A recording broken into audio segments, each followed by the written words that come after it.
Sometimes the answer to the question, what's hot, is something cold.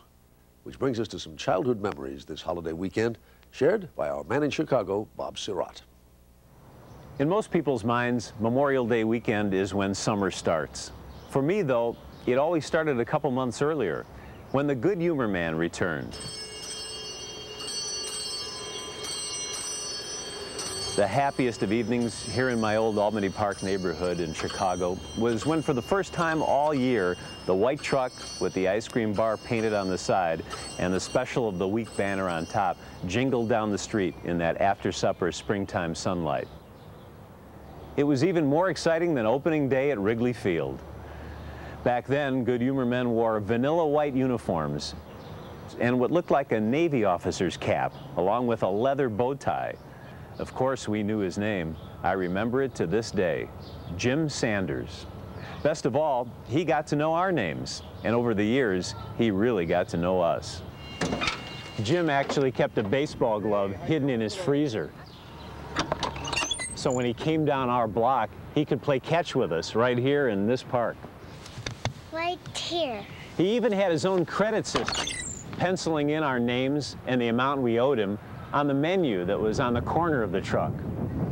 When he took a restroom break back there in the park field house, he let us take over for him for a few minutes.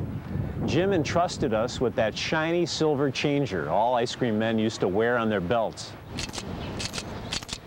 He taught us the secret location of the frozen riches so you could feel your way around the freezer, just like him.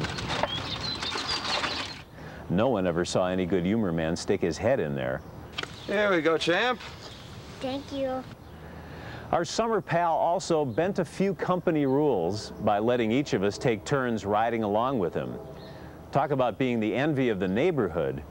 When it was my night to squeeze in up front with Jim and pull that rope-powered bell as he made his rounds, I'd snarf down dinner as fast as possible up there in our second-floor apartment and leap down the stairs to meet up with the truck, just as quick as my PF flyers would take me.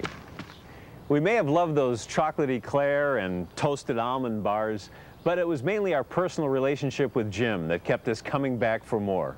Goodbye. Bye-bye. See you tomorrow. Good Humor is now a Breyer's corporate brand that provides ice cream mainly for stores and for those big independently owned vans. You know the ones. They play the same annoying tune over and over again like some sort of prison camp torture.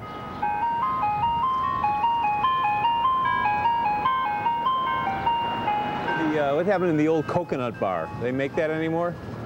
No cake bar either? No? Okay, in that case, I'll go with a strawberry shortcake.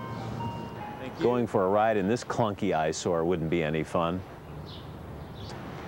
A few of the open-air, cute, squat, two-seat trucks that we grew up with are still around, some in the garages of old Good Humor employees or collectors.